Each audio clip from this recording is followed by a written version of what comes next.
how cool is Oh, that? how nice, how nice. I definitely have some questions. So We my, can my, have a whole session with you and answer all your burning questions. Burning questions. burning questions. Yeah, you know what, Rick, can I ask you a question before it starts? Yeah, absolutely. Yeah, so I got some killer ribeyes, and I was going to I bought those grill grates that you recommended at your class. I haven't used them yet. Uh-huh. So I was going to smoke just one ribeye. My wife doesn't eat meat, so I've never, how much coal do I put in the smoker for what's going to be probably what, an hour and 20-minute smoke on one ribeye? You're talking about a ribeye steak or ribeye roast? Ribeye steak. Yeah, one Okay. steak. One steak. So it's like a 1.25 inch steak, right? One of the regular. Yeah. That only takes about 30 minutes of smoke. So you really don't even need an hour and a half. And then, but I think you recommended in your class I smoke that low. I mean, as low as I can get it. Yeah. I got a Do you have any like cooking device, something simple like a pellet cooker that you can turn on? Because trying to light I just have the Weber Smokey Mountain. That's my only. Okay, for Weber Smokey Mountain, I would just light half a chimney of coals and light a half chimney of coals, and that should be sufficient to generate enough heat. Okay. Yeah, a tip for you, you can also cook on your charcoal chimney. You have a charcoal chimney, right? I do. Yeah, so you can actually fill it with about like 1/3 coals. Okay. And you can actually use your charcoal chimney as a mini Weber Smoky Mountain cooker. And you take the grate from your Weber Smoky Mountain and you put it on top of your charcoal chimney, and then you can use that as a little smoking device. That's what I do when I'm on the road in competitions. Okay. And I don't have the time or the energy to go and fire up a whole pit to cook one piece of meat. So I use my charcoal chimney as my cooking device because it's an excellent cooking device. And you put what, one chunk of wood in there or something? Yeah, you can basically, if you want, put a chunk of wood at the bottom, fill it with 1/3 of the charcoal briquettes, or and then you charcoal and then you light it, and you can get a heat source from your chimney that's good enough to grill chicken, grill steaks, grill hamburgers, and you can cook on it. I've even made a paella on the charcoal chimney, because trying to fire up the whole grill, it's a hassle, because when I compete, the grills are used for competition, so I don't want to kind of use the grill to cook dinner. So I'll cook my dinner when I'm on the road using a chimney. Interesting. All right, hey, that's a pro tip. Okay. Yeah, I actually should do a series of videos on Harry's hobo cooking on the road, where I just use the charcoal chimney because it is a very versatile little mini cooking device that you already have with you, because I always carry the chimney when I'm on the road competing. So I live out of my minivan like 35 weekends a year. So yeah, I remember you gotta find an easy way to get dinner going, because a lot of times I set up the minivan for a contest. I can't easily disengage the minivan to go drive out and go buy dinner. So you can cook a lot of meals. I do a lot of what we call foil meals also, which I wrap the seafood or carb or vegetable in a piece of foil, and I put it on top of the charcoal chimney, so I can grill my steaks and cook my veggies at the same time. Oh yeah, nice. Okay. So that's something you can try if you want to try using the chimney method of cooking. All right, we got a few folks here joining us. Let me welcome everybody. We've I've been talking to Scott, Marco's on, Stephen, and Tom are all on. You guys want to what do you call thing and say hello? Hello, Harry. Say hello. How you doing? Marco, good to see you again. Hey, Harry, how are you? Stephen. Good afternoon, Harry. Tom. Well, we're just getting started, and I wanted to welcome everybody to 2022. Kind of talk about what is happening on sort of the Slap Your Daddy end. I'm officially, let's see, this is my what? This is January 23rd. I finished 3 weeks of retirement. Hey, Oh, right. All right. Welcome to the club. Oh, okay. So, it's I have to say, I can't even catch my breath. It's been like crazier, busier than if I were at work.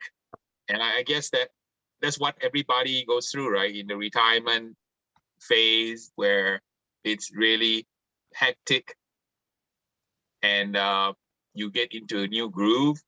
So Tom, is that true? Kind of you start off kind of rocky and then you settle into a groove eventually? Yeah, for the most part, it's trying to figure it out. Second guessing yourself on, do I have enough money coming in to support myself? Does my investments, will they support me in the long run? You know, and then the biggest change I think you'll find is you'll no longer be shopping on Saturdays and Sundays. You know, you'll go during the week because there's not as many people there. The roads are, especially in California, I mean, the roads are a lot less crowded on the weekdays than during the week. But the stores are easier to get around in and get things done. Yeah, I kind of noticed that, and I've been going through, I guess, a phase of trying to get all the medical appointments done, get an eye checked, and all. So I noticed that when you are retired, you have the weekday, and the stores and the places are open, so it's a lot easier to get things done versus trying to. In the past, I was trying to get things done on a Friday, on a Saturday or Sunday. It's hard. It makes a huge difference. And a 5-hour cook is kind of normal. Anywhere from a 3.5 to a 5-hour cook for dinner is pretty normal. I mean, you have the time to do it right. Whereas if you're working, you really have to try to figure out, how can I get that meal on the table in an hour to an hour and a half, for the family and for yourself and the family. And that's a hard schedule to manage. Absolutely. It really is. Absolutely. Yeah. So I think we have about half a dozen people on, and maybe I can kind of set the stage of what I want to try to do. So I wanted to spend more time with my patrons, and without your support and your help to help me with my channel, I couldn't bring all this free content on YouTube, because I've been on a tear recently trying to kind of find things that are interesting to my patrons and viewers and helping them become successful with barbecue. But also, you notice that the trend for my YouTube channel is to showcase some of the talent for barbecue across America. I had a wonderful opportunity to cook with Tootsie in her 80s, and then cooking with Chuck, the Pitmaster Rugrat, in her 20s, and to see and share the diversity of kind of the talent across the cooking universe in America and beyond. And I always wanted to create a situation where I can circle back with my patrons and my sponsors to kind of talk about topics that are of interest to you in twofold, right? Number one, kind of like have a little mini TED Talk at any topic that you want. It could be something as simple as, you want me to recap cooking a brisket for backyard, or cooking a brisket for competition, that I can recap quickly for you so that you can come away with a soundbite, to kind of talking to you about what is happening on the plan for 2022 and beyond in terms of the Slap Your Daddy enterprise, which has now grown to about 17 different projects that I'm working on. And then more importantly, answer your burning questions about your barbecue. Like we just covered one with Scott. He wants to cook a 1 ribeye. He wants an easy way to do it. He asked me if he should fire up his Weber Smokey Mountain. I said, no, I would be too lazy to fire up my Weber Smokey Mountain to cook 1.5 inch ribeye steak. I would just use my charcoal chimney and use it as a cooking device. Fill it 1/3 with charcoal, throw a piece of wood in it, put my grate from the Weber Smokey Mountain on top of the charcoal chimney to have a cooking surface. That way I have both direct and indirect cooking surfaces. So in the middle of the charcoal chimney, that will be a direct. If you put it on the edge, it will be an indirect.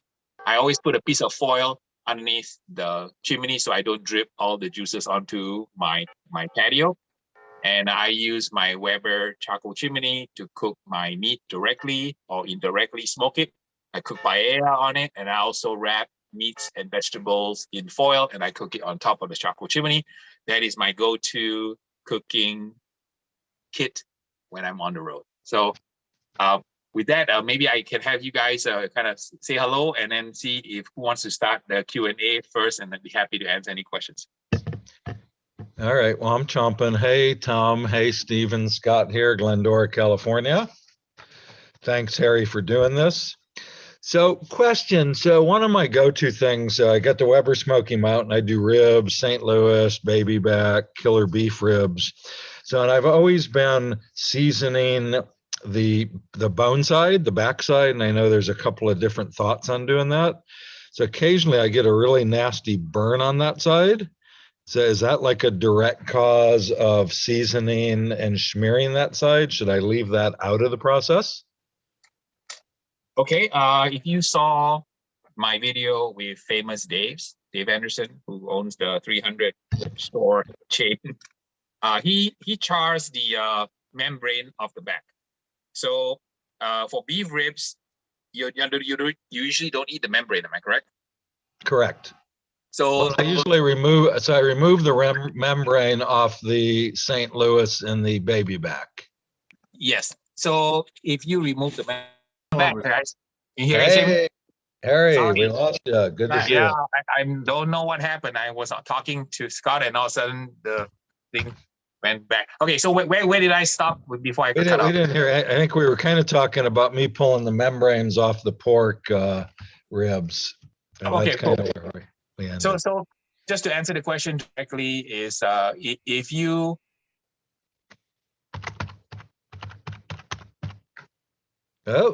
famous Dave does that. Am I on? Well, yeah, but you're cutting it out. So yeah, you're trying to say something about famous Dave's. Yeah, famous Dave basically chars his membrane off a direct flame, and you can definitely do that. What does that mean?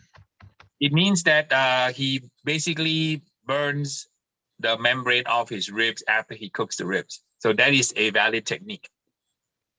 Okay. Versus pulling the membrane off before you cook. I prefer low and slow on my ribs, so I pull the membrane for my pork ribs, but I don't pull the membrane for my beef ribs because beef ribs typically are not eaten. They're very thick and leathery, and right. The beef ribs, I typically slice off the meat to serve to my guests, and I cut the little chunk of meat on top into basically like slices. And that's kind of how I like to serve the beef rib, because if you cook beef ribs, it's not practical to give each guest their own rib because they are really expensive, right? So a rack of beef rib is like $30 to $40, and that only gives you 3 bones. And if you give it to 3 guests, that would be a lot of meat for 1 guest. So when I serve the beef rib in a party setting, I essentially cook the 3 ribs, 3 bones together. And then what I'll do is I'll slice off the meat, and then I'll cut the meat into individual slices. That way, every guest gets a slice of that wonderful, phenomenal beef rib flavor and meat. But so the question is, so the last one I did, yeah, I mean, it was really burned on the bottom, and, and I was like 225, 250 supposedly. I know one of the things you taught me is the Weber Smokey Mountain thermometer is worthless. I need to manage that situation also. But yeah, I mean, it was black and nasty. Besides that, it was really good. So I'm thinking, and I also always season mine a night ahead of time. So I put them in the fridge and I smear them, I season them. Maybe they're too wet when I pull them out, and that causes them to burn on the bottom. The burn is caused by sugar. So the primary cause of burning on most seasoning is sugar. So for example, if you make a steak rub and you're cooking direct high heat, you shouldn't have any sugar in your rub. The fact that your ribs are burning can clue me to two conditions. One, potentially too much sugar in your rub. I wouldn't recommend anything more than 10% sugar by volume or by weight in a rub used for searing. Number two, your Weber Smokey Mountain is probably too hot. Too hot. Yeah, there are 5 kinds of sugars out there, and sugar will basically burn or caramelize at different temperatures. And if you're cooking over 300, 325, then some of the sugars will burn. And that's not necessarily bad because some caramelization gives additional flavor to the meat, but you really want to watch your pit temperatures. On a Weber Smokey Mountain, if you're cooking 225 to 275, there is no reason that the ribs should be burning. So if it's burning and your rub doesn't have too much sugar, I would guess that your issue is the pit is too hot. You put your hand onto your Weber Smokey Mountain dome, you should be able to put it on for just maybe about a quarter of a second. That's about 275, 250. If you cannot put it on and you burn your hand, that means that your Weber Smokey Mountain is probably over 350. And that would be a little too hot to be cooking the ribs. And you want to make sure that when you're cooking the Weber Smokey Mountain, that the baffle is in place. I know some people cook their ribs in their Weber Smokey Mountain with the baffle or the water pan removed. So some people like that kind of a charred style of ribs. So that could be the other reason also that your ribs are burning because it's too hot. Well, yeah, and so I know I had actually asked you this question before. So, I set the fire up and you said throw the ribs on right away. It seems like the Weber Smokey Mountain gets real hot to start with. Then like in 45 minutes, it calms down. Maybe I should not throw them up. How much charcoal did you put into the middle of the unlit charcoal? I put a full chimney. Yeah, that's too much. So stop doing that. Yeah, stop doing that. Yes. So do not put a whole chimney of charcoal unless you're cooking hot and fast on a Weber Smokey Mountain. Okay. Yeah. What kind of charcoal are you using on a Weber Smokey Mountain? Well, I got a bunch. Costco had that what is it? The Kingsford Championship on sale, so I loaded up on that. But to be honest, I like your Jealous Devil much better. So when I blow out of this, I'm going to go back to that.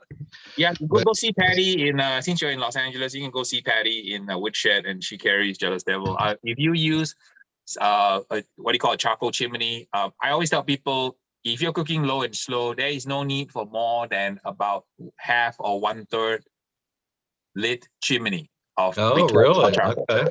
You really on a Weber Smokey Mountain, you want to start the temperature and let the temperature come up. If you dump one whole lit charcoal chimney, that's 40-volt briquettes, you will over temp your Weber Smokey Mountain, and it'll take a long time to bring it down. Unless of course, you're specifically cooking hot and fast.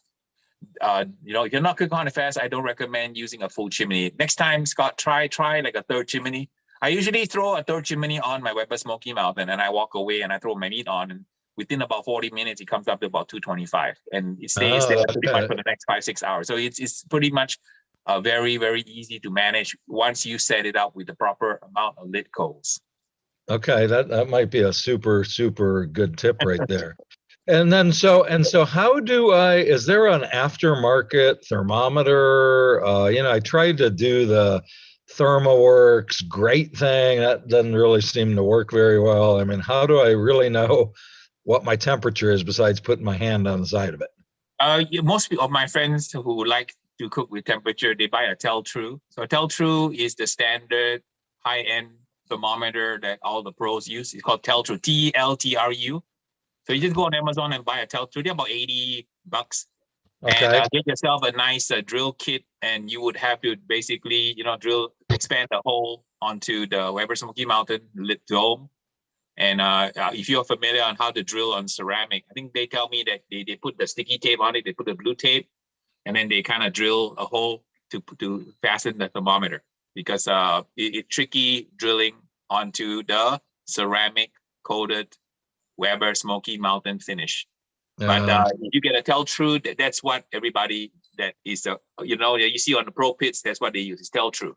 Okay. That's a very good thermometer, and it set you back about $80. But if you are looking to have a good, accurate thermometer, that's the one I recommend. Okay. All right. Thank you. Cool. But let's go around the room and see anyone else has any questions. I'll go round robin, and everybody can fire away. Who wants to go next? Just back up a little bit here. So Tom asked me a very important question, right? You guys want to make your own rub. How do you do your own rub? So I need to talk you guys through some of the basic principles. So Tom, what was I saying before I cut off? You were talking about the different components that you were using, and of the hard ingredients that I have, none of them is a sugar. But I was going to add honey to the mix when I wrapped them up to put the sugar component in there. Okay, cool.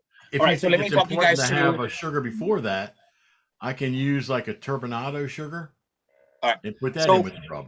Let me just back up and go back to basics. When you make a rub, the first thing you need to know how to tweak is salt. By the way salt works is, if you had 10 pounds of rub that you're making, I'll tell you how to set it up so that you're successful. You need about 30% salt. Okay. To start. So in a 10-pound batch, you would put 3 pounds of salt to begin your base. Then you need to add something sweet. Because I make barbecue rubs, I use a chemical reaction called caramelization. And caramelization can only happen when there's a sugar component.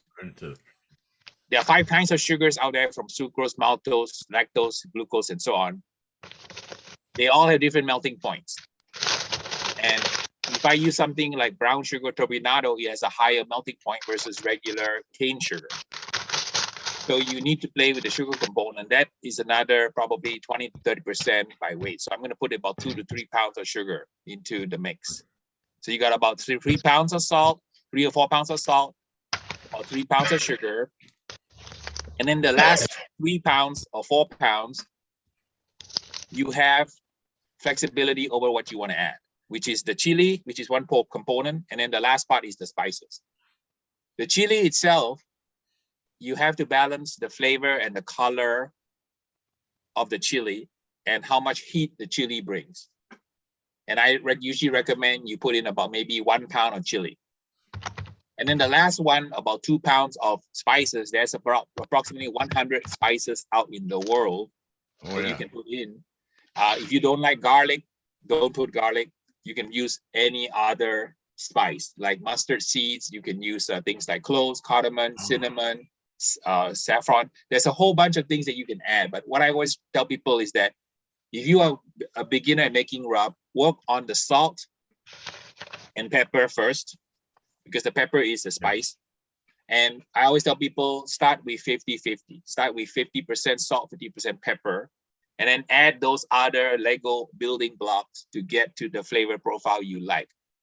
You have to be aware that when you use chili is, a lot of it is for color, because there is really not a lot of flavor at the end, unless you use a lot of it. The danger with using chili is that it will burn. If you have a high temperature cook like a steak, you have to be mindful of the amount of chili you put, because it'll burn, and that will be a burn mark on the steak. So when you blend seasonings, you have to ask yourself the question, are you cooking direct or indirect? If you're cooking direct, you should moderate the amount of chili and sugar. So if I'm making a steak rub, which I'm actually going to be put out my new SCA steak rub, since teams have been winning first place on the SCA circuit using my moolah beef rub. The moolah, I optimize it to win first place brisket. So it wasn't designed to be used in direct cooking, but a lot of teams are winning it. So I'm actually blending a SCA version of my moolah rub that has a lot of umami ingredients, such as powdered seaweed and koji, fermented rice, but I backed off the sugar. So that new SDA rub that's coming out in the coming weeks here will not have a lot of sugar, optimized for steak. So those are the kind of thought processes, Tom, you want to go through. If you're cooking direct, you want to minimize sugar and chili because they burn. And you want to up the salt and pepper because they don't burn, and add other spices. I find for cooking, making rubs, mustard seeds ground up work really well. A hint of celery seed helps out. A hint of nutmeg also helps out. So those kind of are some of the areas that you want to kind of play with if you want to create your own rub combinations. Yeah, to give it a better bark, I would assume, with the mustard seed and the celery seed. I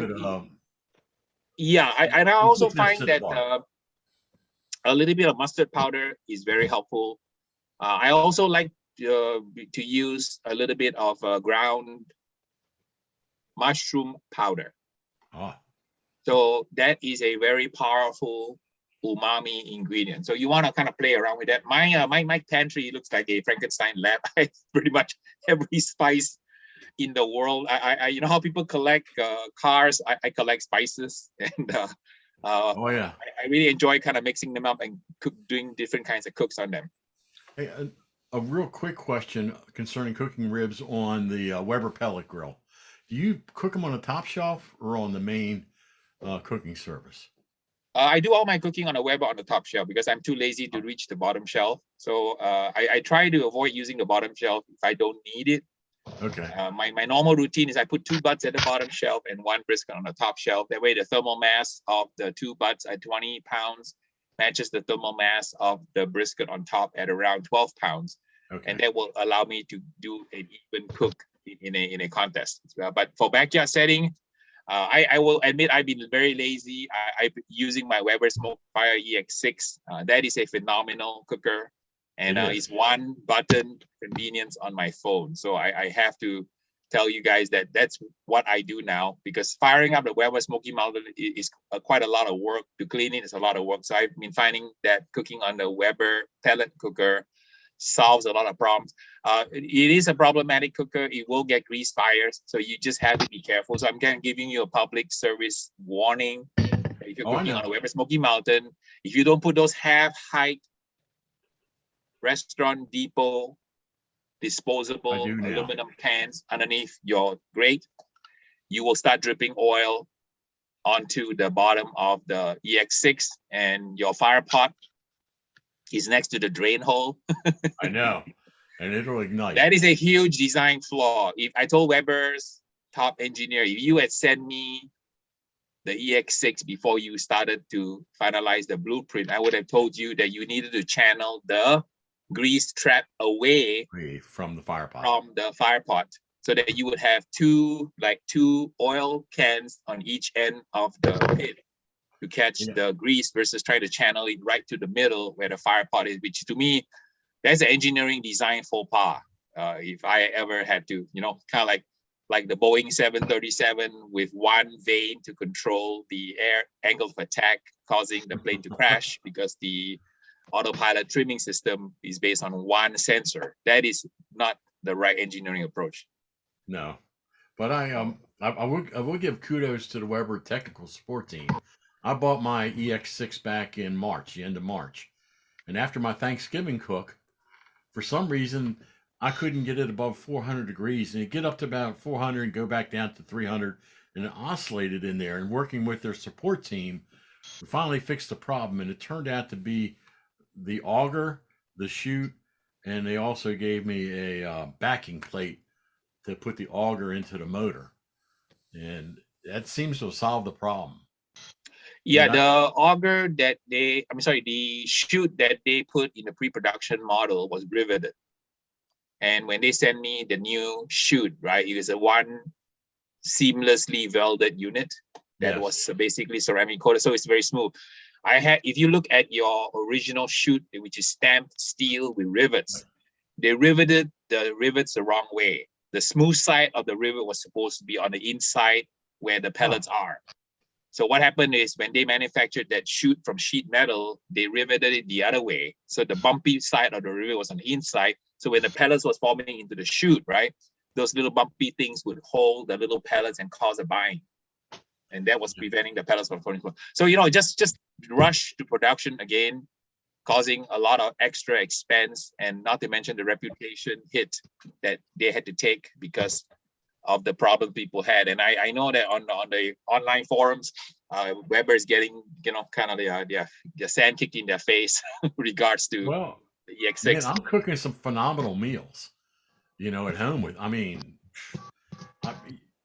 as you say, it's the cooker and not the pit. But I take my time, I keep track of what I'm doing, and it comes out nice. Some phenomenal stuff. I did chicken just yesterday, and it was juicy throughout. Even the breasts were juicy. Now I did put it in a brine for 5 or 6 hours first before I put it out on the Smoky Mountain, on the smoke fire. But man, it came out great. Yep, absolutely. All right. Well, we have quite a few people on. I want to try to get to everybody's questions. So can you guys keep firing questions? I'll try to give you guys rapid answers here. I want to make sure everybody's question is addressed. So Harry, just a kudos. I took your class in November. I had done probably 6 briskets prior to that. Boy, I just never hit the Valhalla. So my one that I did after your class wasn't perfect, but boy, I got closer. I think my next one's going to be perfect. What was the takeaway that you had to get? I just don't. So, I know the skewer and the peanut butter, but I think I was just not cooking it long enough. I was going like 9 to 10 hours, probably 4 to 6 crusting up, and then butcher paper foil in my oven at like 225, but I never hit like 12 hours. I think this last one I did 12 hours. It was like an 11-pound full brisket. And yeah, it was probably could have gone 12 hours or whatever. If I did 12, it could have gone 13. I think I was a touch under. Yeah, I think that people sometimes don't appreciate that a brisket takes a lot of TLC and time and patience, that you really need to let the collagen relax into gelatin.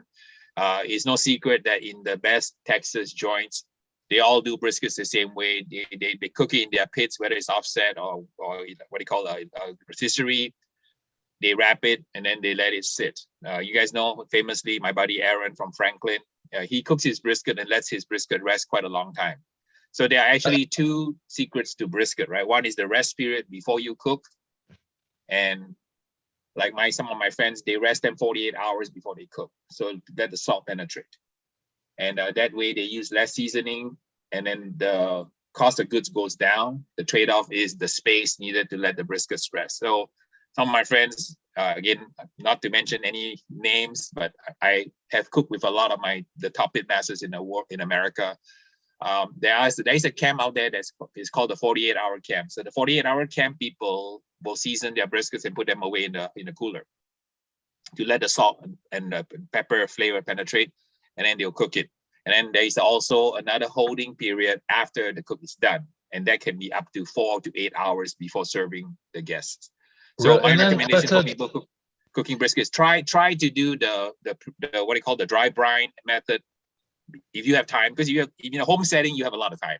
So let's say you're serving your briskets on a Saturday, you can start seasoning your briskets on a Wednesday night. Make sense? Then you cook it on Friday. You get the briskets nicely done on Friday. You set it aside, and then on Saturday you just put it in a 145-degree oven and let it warm up to temperature, and then serve it for lunch or dinner on Saturday. And that brisket will be absolutely phenomenal because it's gone through 2 phases of dry brine, followed by a cook and a minimum 8-hour rest.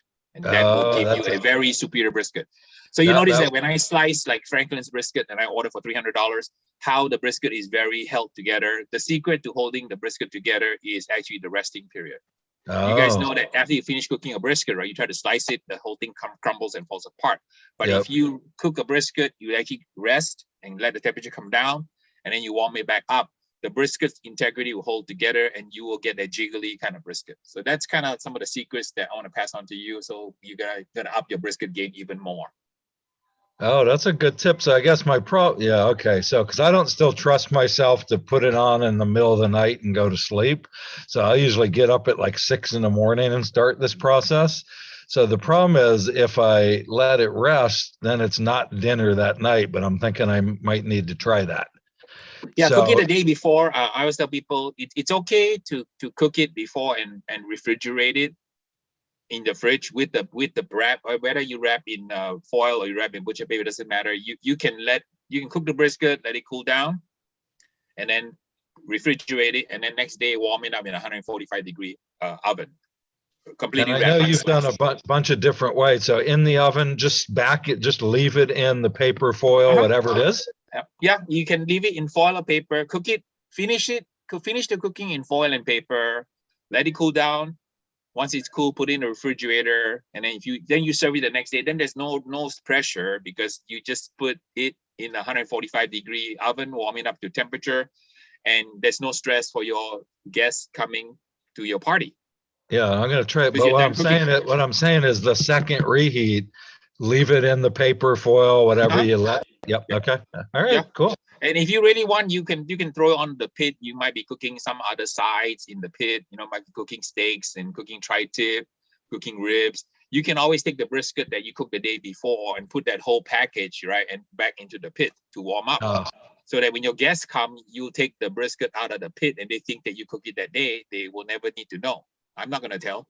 I'm going to try that. All right, I'm going to try it. Second kudo. So Harry, I killed your the Hawaiian carrot thing with the macadamia nuts and the Asian 5-spice.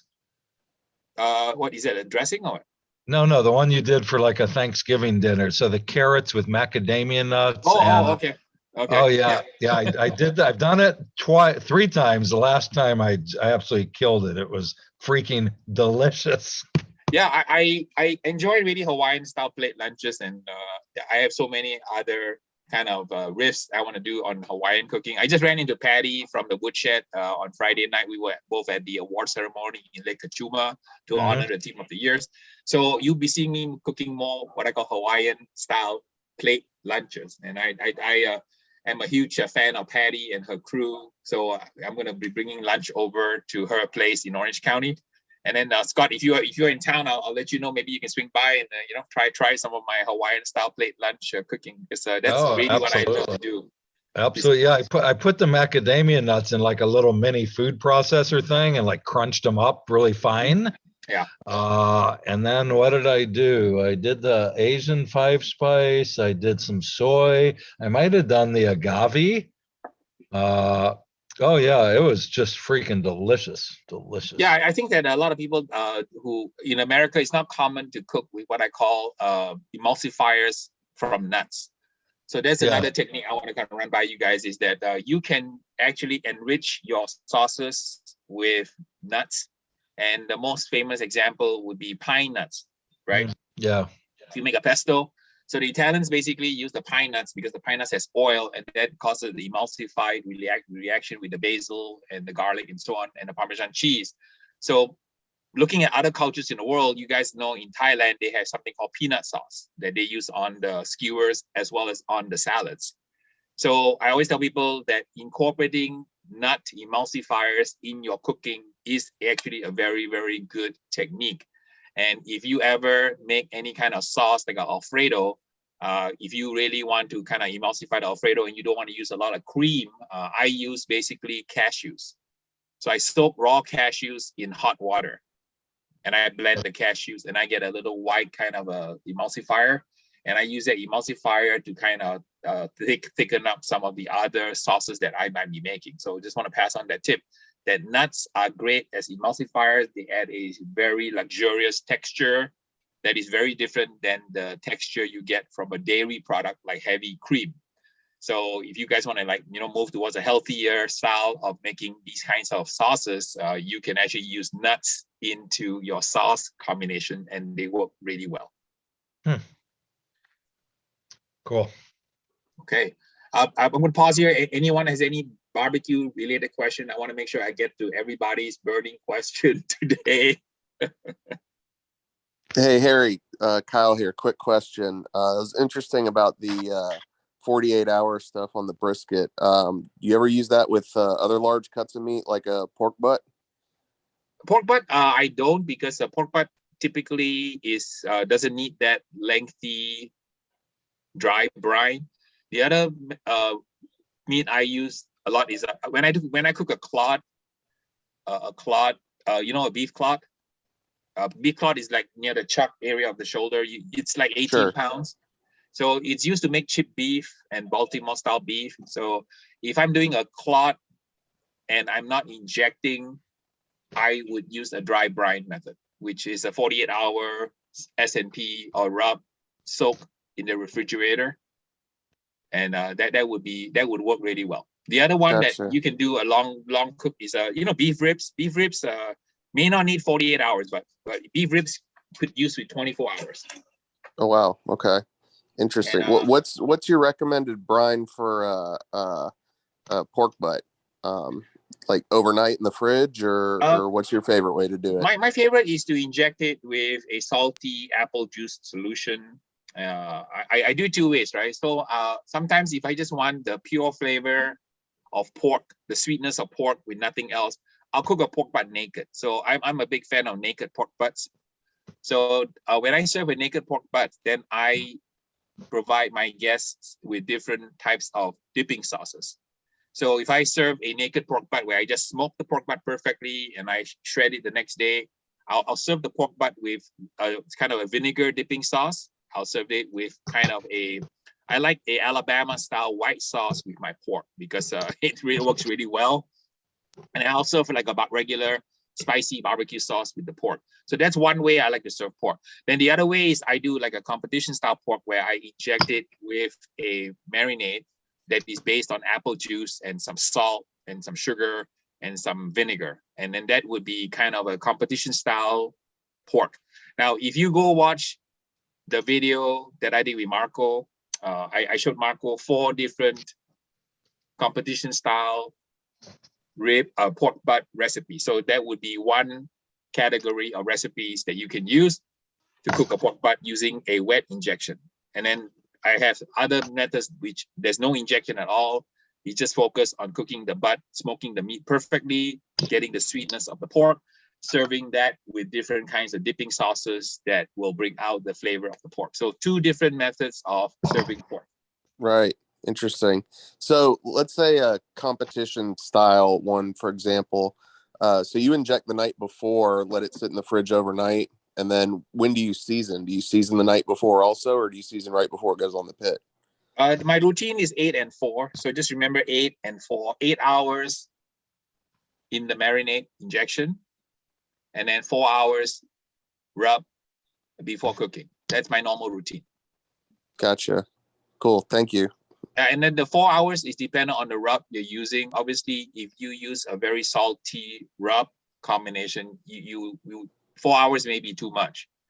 The product I sell is blended around a 4-hour mark. So I set the salt content in my commercial product to work really well on pork butt in about 4 hours. So that is optimum. So, but if you making your own rub, just adjust accordingly. After a couple of cooks, you get the hang of it. Some rubs are not very salty, so you can leave it on longer. Well, for very, very salty rubs, you have to moderate the amount of time it sits in the rub so that it doesn't get too salty. Right. Makes sense. And then the butt size also matters. Obviously, my recommendations are calibrated on a competition butt, which is about 9 to 10 pounds. So if you have a tiny little small, like 6-pound butt, you just have to be mindful. You should not let the rub sit too long, because if it's a small butt, it will tend to absorb the salt faster. Got it. I see. Yeah. And then real quick, so I've got a butcher in town here. I can get Berkshire pork. What's your opinion on Berkshire compared to some of the other stuff? You know, I don't necessarily do competitions or anything, but I'm just curious, like, where does that lie kind of on your ranking scale, Berkshire? Okay, so Berkshire is kind of like a British style pork. It's also Berkshire is also Duroc. It depends on the hog itself. So the Berkshires I've eaten range in size. Sometimes the Berkshires are small, sometimes the Berkshires are big. So ask your butcher what size butt you can get. As you probably all know, I like big butts, and I cannot lie. So if I'm cooking any pork butt, I like it to be close towards the 10-pound mark. I cooked a few Berkshires that were kind of small because the producer slaughtered his hogs at a lower weight class. And my personal opinion is that if it's a Berkshire, I like it to be a big Berkshire, because if it's a smaller hog that's a little bit younger, you have to cook it more carefully. So if I'm cooking a 6-pound Berkshire, I'll tend to cook it at a lower temperature. My favorite for pork butt is around 250, 275. But if I had a 6-pound Berkshire, I would cook it around 225. Oh, wow. Gotcha. Yeah, And that just helps with moisture levels? Delicate meat. It is very mild. So I just want to warn you that the Berkshire meat is a little bit more mild.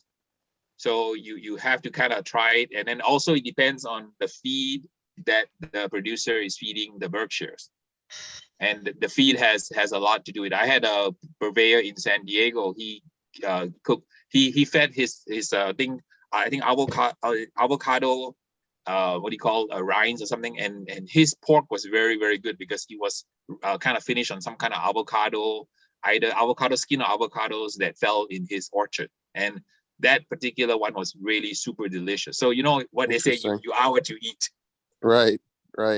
No, interesting. Yeah. Around here, I can get. I like Berkshire. I've gotten it a couple times. I like it. I can get Berkshire, Duroc, and just like commodity pork butts. You know, I don't know any preference, Duroc versus Berkshire. They are very close. I mean, the breeds are, I think, related, right? If I'm not mistaken, the Berkshires were the original heritage breed, and then the Durocs was bred from Berkshire. I'm not a pork expert, but I know that the only way to know pork is to eat it. So right.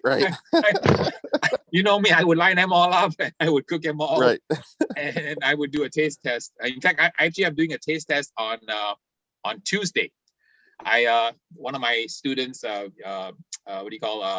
owns a barbecue restaurant in Orange County, and just for kicks and giggles, we've been trying to find good brisket in Los Angeles, and I've been trying to kind of counsel him to buy every brisket you can find in Los Angeles, and see what you like and taste it, because the only at the end of the day, right? You know what I say doesn't really matter. At the end of the day, you have to cook it. You have to taste it. You have to decide based on the price per pound, availability, and the quantities you need. You know, if you're running a restaurant, you might be going through 40 briskets a week. So you have to make sure that you can find a source that can supply you 40 decent briskets. Some of the briskets that I've seen the past 3-4 months, they don't look very good. So I'm not sure if these are the 4 monopolies in America that are controlling the beef market or the brisket market, but the brisket quality seems to have dropped. I know I've been struggling to try to find good briskets. I'm partial towards Creekstone. So if you're looking for a good brisket, Creekstone is a good one to get, and it's available through mail order. The only problem is my buddy Aaron buys Creekstone primes. He uses 110 every day. So he single-handedly. Wow. Yeah. You know, he does maybe like 800 briskets a week. So all the good ones go to him. He has first dibs. So people like me, trying to find a prime Creekstone brisket is not an easy task. Yep, I hear you. Cool. Thanks, Harry. Okay. All right, I'll pause here. Anyone have any other questions? We are up at the hour at 10 o'clock. So I want to make sure that, whoever has questions, I will kind of make sure that I try to answer them. Harry, just a quick question about the brisket, the rest time and all that kind of stuff. Or you said let it cool in the fridge, cool down and put in the fridge. Do you let the wrap? Do you open it up and then let it cool down, or you keep it in the wrap to let it cool down? No, you would basically keep it intact. Now, I just want to kind of preface that by saying that the cool in the fridge method is more for convenience. that if you are having a party, you don't want to stress out, that's the method that I would use for myself. If you want maximum quality of the brisket, right, I wouldn't put it in the fridge. I would basically hold it in a igloo, hold it in a warming oven before serving. Kind of makes sense? So let's say if you are serving dinner and your brisket's ready at 11 a.m. in the morning, if that's the case, I wouldn't put the brisket into the fridge at 11 a.m. when it's done to serve for dinner on the same day. If that's the case, right, if it's done at 11 a.m., I just would keep it warm at 140, or keep it, wrap it in towels, put it in the cooler, and then just warm it up before dinner at about 4 o'clock. That way I can serve my guests around 6 o'clock or 5 o'clock. Gotcha. Cooking and cooling is more for convenience, but for optimum flavor and taste, I would cook it and then cool it and then keep it warm. Just to give you a framework, most of my buddies who run top barbecue restaurants in Texas, they cook the brisket and then they keep it in the auto sham. And the auto sham is basically just an expensive warming cabinet. There are two kinds of warming cabinet. One that has steam on it called a combi oven. So like my buddy Pitmaster Winnie has two $27,000 each combi ovens that she keeps her brisket. So, you know, she runs a restaurant. So that's the kind of quality that you can get with really expensive equipment. But for home use, if you have a oven that can warm to 140, it's great. My crappy oven can't do that. So the minimum temperature on my crappy oven is 170. So what I do is I trick it. I set it to 170. After an hour, I turn it off and it cools down. And I turn it back on again. That's kind of my poor man's warming oven method to try to hit 140-ish. Or alternatively, I put my meat that I wrap in foil so that it doesn't get additional smoke. I'll put it out with my smoker when I'm cooking for a party. That way I'm using my pit as a warming oven. Because I have so many pits in my house, I have a lot of pellet cookers. I can always set one pellet cooker to 140, and that's kind of like my little holding oven. I should actually replace my oven. My oven has worked well for 30 years, so I have a nostalgic attachment to my oven. But I really should replace my General Electric XL44 oven with a more capable oven that has a wider range of cooking temperatures. All right, Thanks. That's a good idea. All right, so let me do one follow-up just so I make sure I get this. So let's say my brisket's done at 8 o'clock at night, 12, 14 hours. It's late. I just throw that sucker in the fridge right when I think it's done, pull it out the next day at, let's say, 4 p.m., and then hit it at 140 for 2 hours, and I'm good to go at 6? Yeah, I think that if you are coming out of the refrigerator, it's coming out at around 35 degrees. Depending on how hot it is, it may take a while to warm at the room temperature. I always tell people, don't stress, take it out 3 hours ahead and put it in a 140-degree oven. And 3 hours is usually what I would do. That way, there's no stress. The last thing you want to do is your guests have shown up and your brisket is too cold. Cold, yeah, that's what I was getting at. Okay, so probably 3 hours. Okay. Yeah. And I'm a big fan of holding the meat wrapped in either foil or paper because I think it doesn't really hurt it. Technically, legally, I'm not supposed to tell you to let your meat drop below 140 because the regulations is 140 is the danger zone.